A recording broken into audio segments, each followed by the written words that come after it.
as Bangladesh Genocide Memorial Day.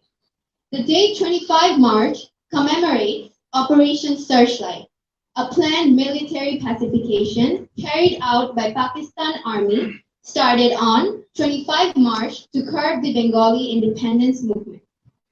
We all here gather together to honor and remember those who suffered and died as a consequence of killings by the Pakistan Army on March 25, 1971. It started with Operation Searchlight and ended with the 1971 Bangladesh genocide and the independence of Bangladesh. After 9 months of blood-shaded war, we achieved our victory. And in this victory, the most important role was played by our freedom fighters. Today, among all the freedom fighters, Commodore Muhammad Golzar Hussain, SPSCBN, retired officer, and Lieutenant Commander Muhammad Mazharul Haq, ex, retired officer, are present among us. Sir, I, Zarin Tasneem, on behalf of Navy Anchor School and College Dhaka, welcome you to our program. Dear viewers, we are honored that today freedom fighters are present among us, and by their presence, the aura of our program has flourished. Dear audience, our program is divided into 2 sessions, cultural program and discussion session. We are starting our program by the recitation from Holy Quran. I would like to invite Nabiha Tahsin from class 6 on the stage, please. Assalamu alaikum wa rahmatullah.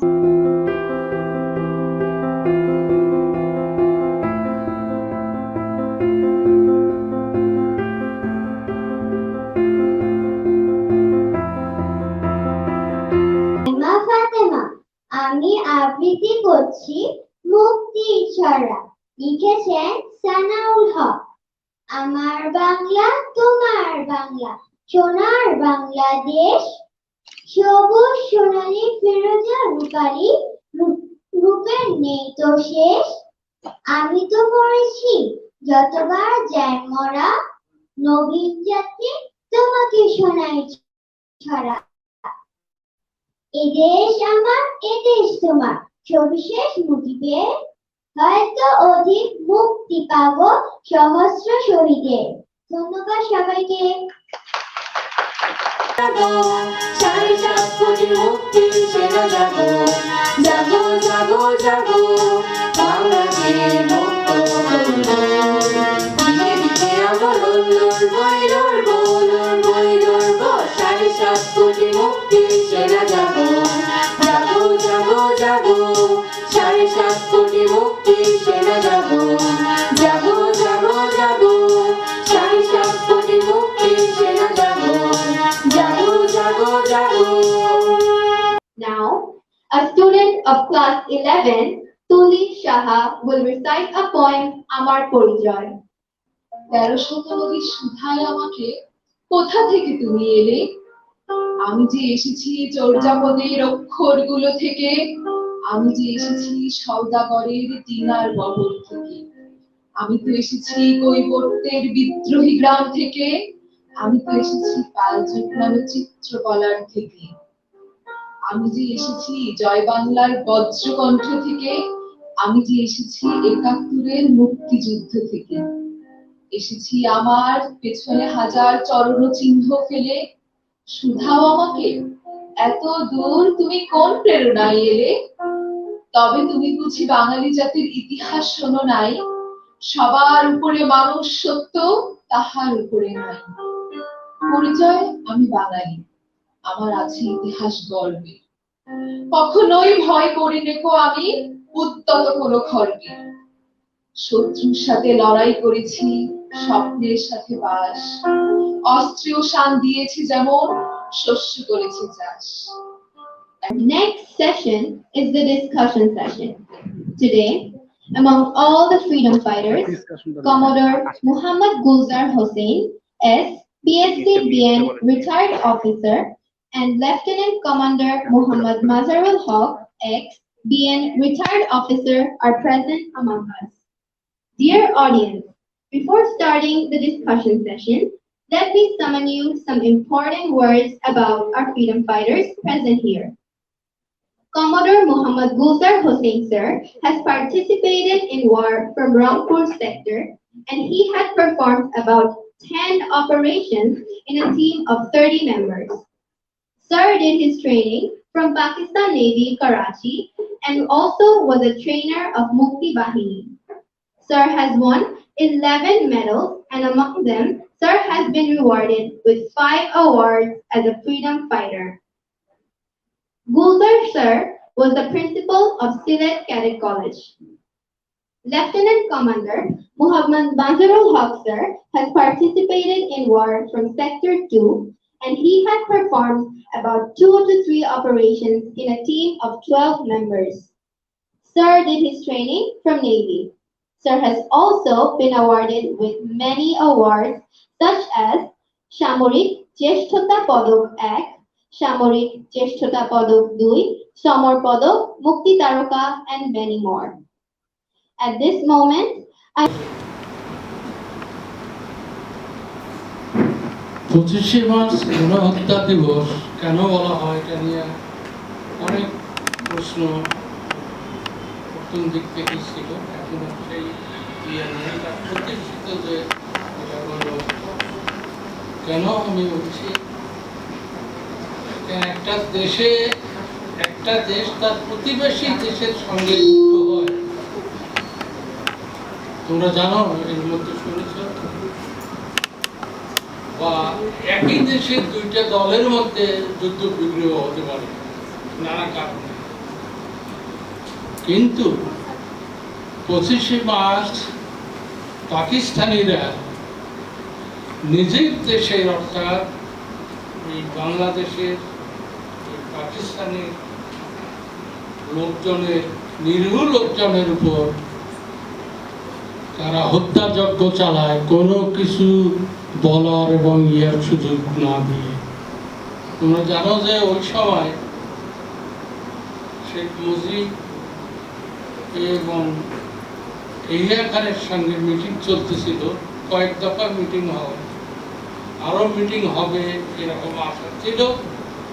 তারপর হঠাৎ 25শে March রাতে রাত 12টার পর তারা নিরস্ত্র বাঙালিদের উপর ঝাঁপিয়ে পড়ে, অর্থাৎ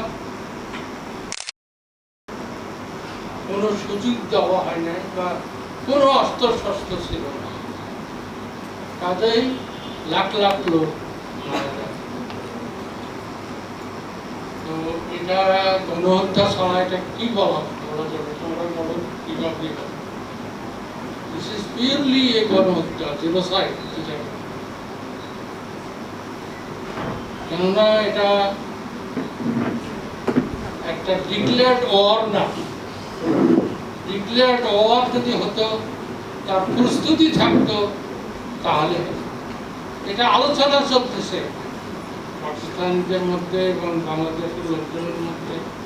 বঙ্গবন্ধু শেখ মুজিবের সঙ্গে আলোচনা হচ্ছিল বা তার পার্টির লোকদের সঙ্গে আলোচনা হচ্ছিল যে কিভাবে তখনকার যে সমস্যাগুলো ছিল সমাধান করা যায়। তোমরা জানো তখন পূর্ব পাকিস্তানের লোকদের কোনো সহায় সম্বল ছিল না, প্রত্যেকটি ক্ষেত্রে তাদেরকে দাবায় রাখা হচ্ছিল, যেটা বঙ্গবন্ধু শেখ মুজিব মেনে নিতে পারেন নাই বা তার পার্টি মেনে নিতে পারে নাই, এবং তারা 6 দফা আন্দোলন দেয়। 6 দফা জানো তোমরা? 6 দফা মানে এটা বাংলাদেশকে এবং পাকিস্তানিদের মধ্যে দুইটা সুযোগ সুবিধার ব্যাপার নিয়ে ছিল জিনিস, যে এখানে আমাদের সশস্ত্র বাহিনীতে লোক ছিল না, কম ছিল, 5-7% লোক ছিল। অন্যান্য বিষয়েও অর্থনৈতিক নানা বিষয়েও ইয়ে ছিল, অসুবিধা ছিল, কাজেই লোক নিগৃহীত হতো, লোকজনের চাকরি ছিল না, দারিদ্র সীমার নিচে তারা ছিল, বা অন্যদিকে আমাদের টাকা পয়সা নিয়ে বা আমাদের নিয়ে তারা পশ্চিম পাকিস্তান গড়তেছিল। অনেক উদাহরণ তোমরা বড় হলে পড়বে। সব ঘটনা যখন মুক্তিযুদ্ধের বা বাংলাদেশ পাকিস্তান নিয়ে যে যুদ্ধ বিগ্রহ যা যদি বই পাওয়া যেত না, অনেক বই আজকাল লেখা হয়েছে তার মজা থেকে। কাজে যখনই সুযোগ পাও সেটা করবে। এবং সুন্দর একটা যে তোমরা এই যে সুযোগটা পাচ্ছ, এটা খুবই ভালো কথা। এর জন্য আমি স্কুল কর্তৃপক্ষকে ধন্যবাদ জানাচ্ছি। কেন এইভাবে আস্তে আস্তে জানতে হবে এবং তোমরাও দেশ সম্বন্ধে জানবে এবং দেশের ইতিহাস সম্বন্ধে জানবে। আমরা তো আর কয়েকদিন বসে আছি, আমরা তো থাকবো না, তাহলে তোমাদের উপরে এই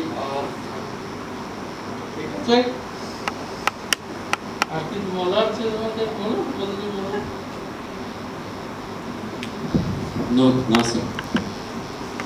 মাজরুল স্যার, আমি জানতে চাচ্ছি যে স্বাধীনতা অর্জনে আমাদের জাতির পিতা বঙ্গবন্ধু শেখ মুজিবুর রহমানের অবদান কি ছিল? ধন্যবাদ তোমাকে। স্বাধীনতা যুদ্ধে বঙ্গবন্ধুই তো ছিল একমাত্র ব্যক্তি যার ডাকে আমরা সারা দিয়েছি, যুদ্ধ করেছি। যিনি 7ই মার্চের ভাষণ দিয়েছেন, তোমরা সকলেই সেই ভাষণ শুনেছ কম বেশি। মোটামুটি উনি বলেছিলেন যে এবারের সংগ্রাম মুক্তির সংগ্রাম, এবারের সংগ্রাম স্বাধীনতার সংগ্রাম। বইলেই দিছে স্বাধীনতার সংগ্রাম। আমরা সেই হিসাবে প্রস্তুতি নিয়েছিলাম। অবশ্য তার আগে আরেকটু কথা বলতে হয় ছোট করে, যদি এটা প্রাসঙ্গিক না। বঙ্গবন্ধু তো চেয়েছিল যে বাংলাদেশকে তৎকালীন পূর্ব পাকিস্তানে যে আমরা বঞ্চিত হচ্ছিলাম, আমাদেরকে যে সুযোগ সুবিধা যেগুলি আমাদের পাওয়ার যোগ্য ছিল, আমরা লোকসংখ্যা ছিলাম বেশি, তারা ছিল কম, কিন্তু সুযোগ সুবিধা তারা পেত বেশি, আমরা পেতাম কম। সামরিক বাহিনীতে, সব বাহিনীতে ওরা ছিল যেমন 70-80%, আমরা ছিলাম 20% বা আরও কম। অফিসার 2-3%, ওরা ছিল 90-95%। তো এইভাবে আমাদের ঠকাইত। 7ই মার্চের ভাষণে তো সেটা বঙ্গবন্ধু সব কিছু ক্লিয়ার করছে। এটা ছিল রাজনৈতিক ভাষণ এবং রাজনীতিবিদরা সেভাবে পরিচালিত হচ্ছিল। আমি আরেকটু কথা বলতে চাই যে আমরা তার আগে একটা আগরতলা কেস হয়েছিল, সেটাকে আগরতলা ষড়যন্ত্র কেস বলে, কিন্তু আসলে এটা ষড়যন্ত্র না, ওটা ছিল আমাদের পরিকল্পনা। আমি সেইখানে ছিলাম, সেই ষড়যন্ত্র বলবো না, পরিকল্পনার অংশের মধ্যে আমিও ছিলাম, যদি আমি ধরা পড়ি নাই। এবং আমাদের ভালো প্ল্যান ছিল কীভাবে আমরা স্বাধীন করব, এবং সেটা আমি বলতে আজকে আমি খুব গর্ববোধ করি যে এটার উদ্যোক্তা ছিল একজন নেভাল পার্সন, যাই হোক আমাদের এগুলো সব জানা ছিল। আমরা স্বাধীন হব, যেহেতু আমি পাকিস্তানে যখন কাজ করতাম আমাদেরকে ওরা পছন্দ করতো না, আমাদের বলতো যে বেত বাঙালি, ওরা যুদ্ধ করতে জানে না, তাদের শক্তি নাই। নানাভাবে একটা দেশের নাগরিক হিসাবে আমি সম অধিকার সেখানে পাইনি, আমরা কষ্টে ছিলাম। আমরা ভাবতাম যে কোনো সময় যে কোনো কেউ ডাক দিলে আমরা অবশ্যই ঝাঁপিয়ে পড়বো যুদ্ধে, জীবন থাক আপনি থাক। যাক, এই ছিল আমার মোটামুটি ইয়া। আর বঙ্গবন্ধুর সম্বন্ধে বলতে তো বললে সবাই তোমরা জানো, কিন্তু কিছু কিছু কথা বলতে হয়। বঙ্গবন্ধু বলছিলেন একটা বিদেশি সাংবাদিককে যে আপনার কোয়ালিফিকেশন কি? বঙ্গবন্ধু বলছে যে আমি বাঙালিকে খুব ভালোবাসি, আমি বাঙালিকে ভালোবাসি। তারপরে বললো আপনার ডিসকোয়ালিফিকেশন কি?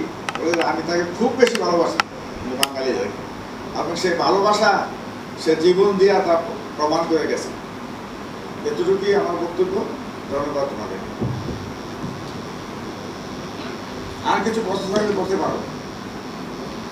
গুলজার স্যার, আমি জানতে চাচ্ছিলাম মুক্তিযুদ্ধে আপনার কোনো স্মরণীয় ঘটনা আছে? মুক্তিযুদ্ধের প্রত্যেকটি দিনেই স্মরণীয় ঘটনা আমি বলবো। কোনো দিনেই যে কোনো দিন ইম্পর্টেন্ট না এমন না, প্রত্যেকটি মুহূর্ত, প্রত্যেকটি দিন ঘটনায় ভরা এবং এবং একটা কষ্টকর দিন আমাদের সামনে, প্রত্যেক মুক্তিযোদ্ধাদের সামনে ছিল। এখন হয়তো এটা তোমরা বললেও বুঝবে না, বা অনেকেই বুঝে না এটা, যে কিভাবে দেশে স্বাধীনতা আসছে, কিন্তু তা না।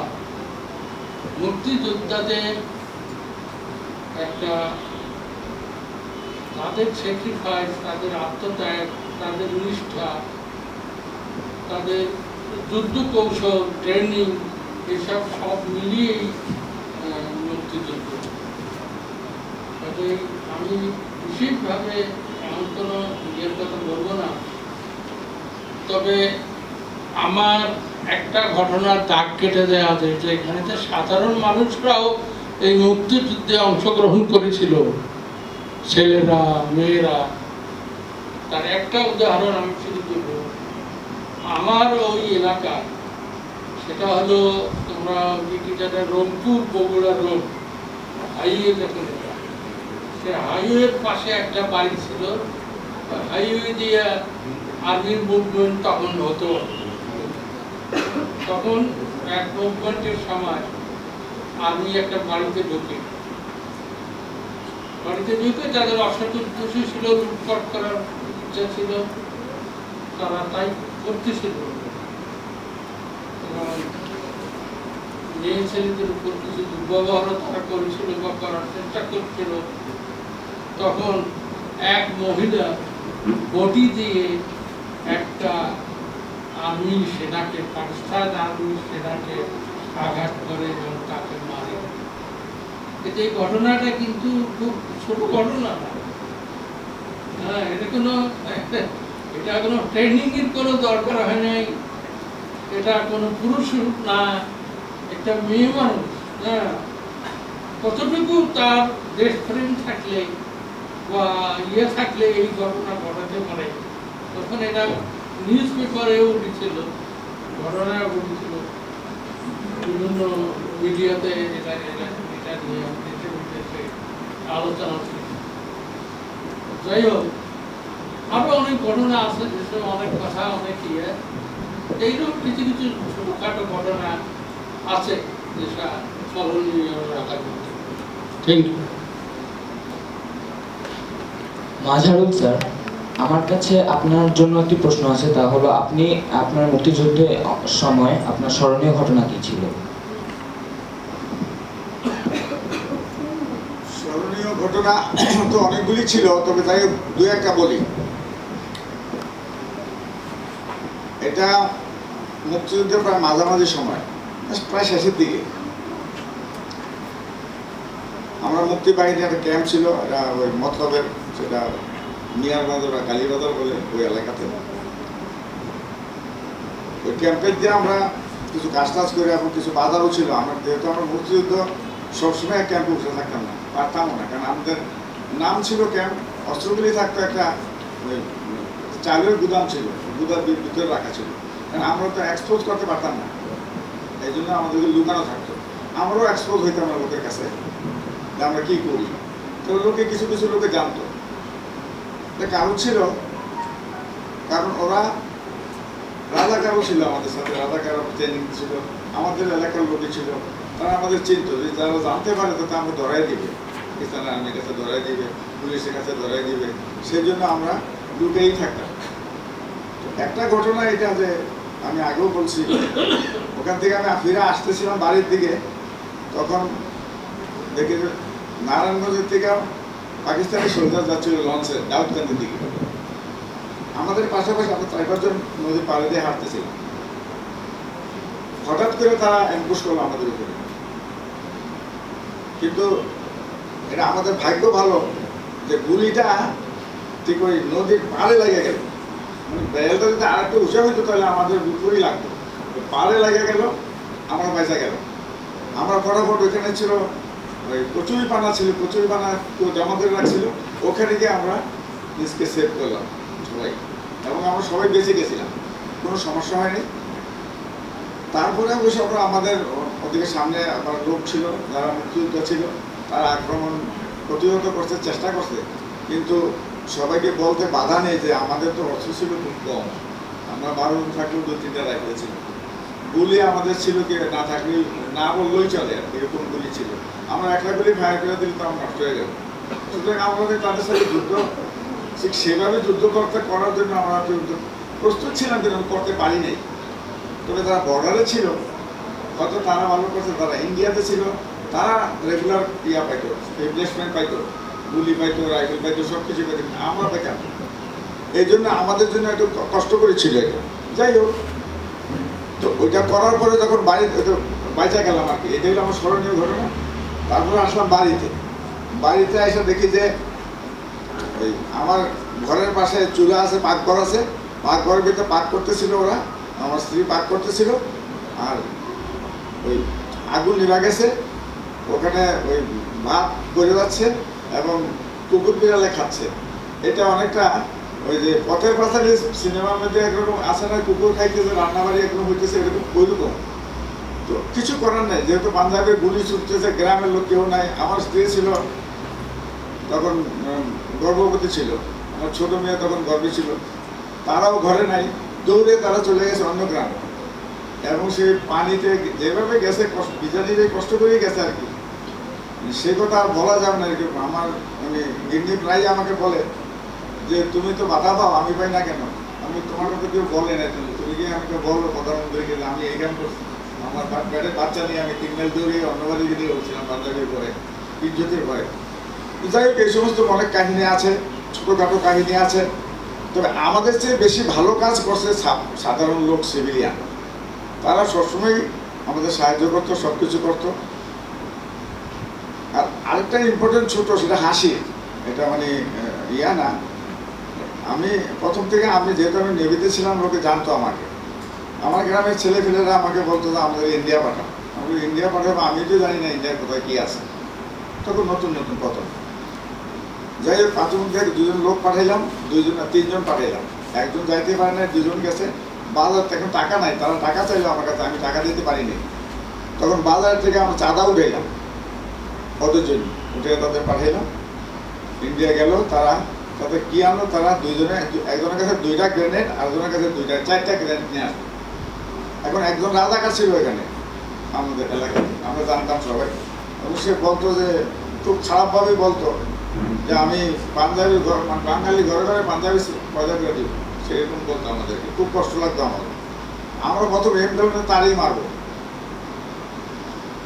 কিন্তু তারা তো ট্রেনিং প্রাপ্ত ছিল, ছোট ট্রেনিং প্রাপ্ত না, ঠিক গ্রেনেড কখনো ফায়ার করে নেই, কিন্তু শুনছে কীভাবে। তখন আমার কাছে আসলো, আমি তোদের বললাম যে গ্রেনেডটা এভাবে ফায়ার করবা, এভাবে ছাড়বা, তোমাকে এভাবে কভার করবা।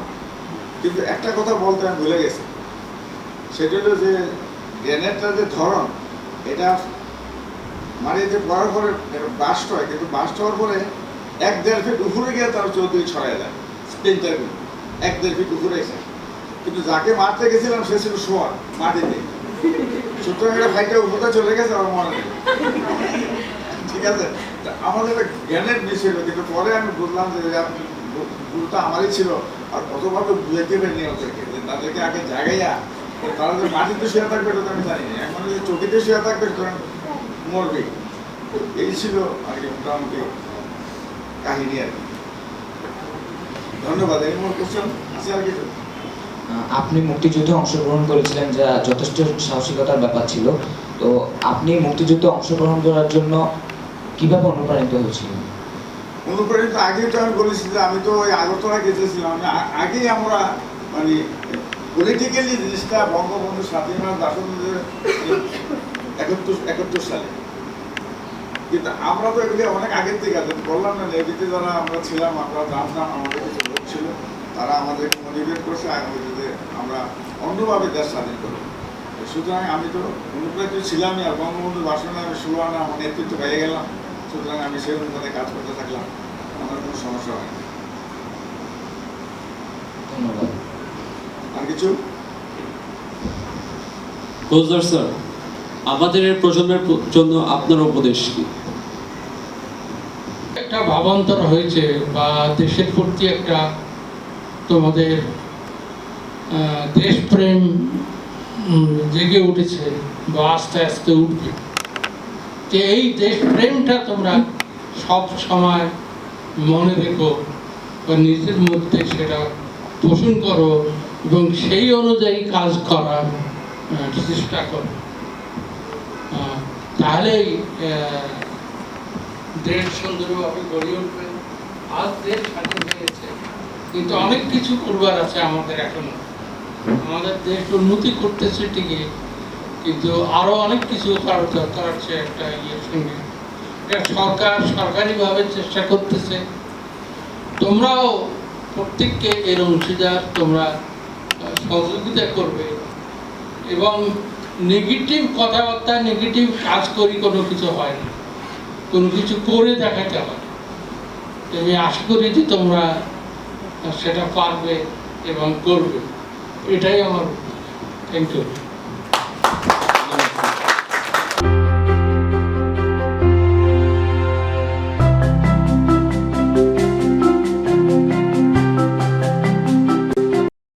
শিক্ষক এবং শিক্ষার্থীবৃন্দ যারা এখানে উপস্থিত আছে এবং যারা অনলাইন ফেসবুক লাইভে আমাদের এই অনুষ্ঠানটা দেখছেন, তাদের সবাইকে আমি শুভেচ্ছা এবং সালাম জানাচ্ছি। আসসালামু আলাইকুম।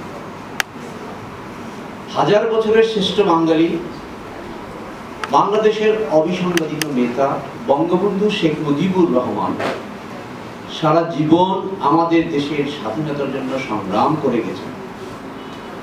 তার এই সংগ্রামের উদাত্ত আহ্বানে 7ই মার্চের ভাষণের মাধ্যমে উনি দেশবাসীকে আমাদের পরবর্তী নির্দেশনা দিয়ে গিয়েছিলেন। তখনকার দিনে পশ্চিম পাকিস্তানি রুলার যারা আমাদের পূর্ব পাকিস্তানকে শাসন করতেন, শাসনের নামে তারা আমাদেরকে শোষণ করেছিলেন।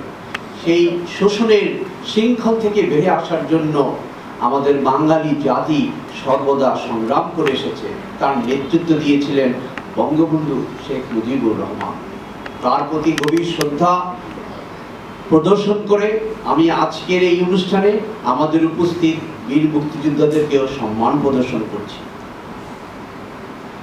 বঙ্গবন্ধু শেখ মুজিবুর রহমানের উদাত্ত আহ্বানে সাড়া দিয়ে আমাদের সারা বাঙালি জাতির পক্ষ থেকে যে সমস্ত অকুত ভয় বীর মুক্তিযোদ্ধারা যুদ্ধে ঝাঁপিয়ে পড়েছিলেন, সেই মুক্তিযোদ্ধাদের অবদানে আমরা আজ স্বাধীনভাবে বাংলায় কথা বলে দেশের আমাদের নিজেদের অধিকার প্রতিষ্ঠিত করতে পারছি।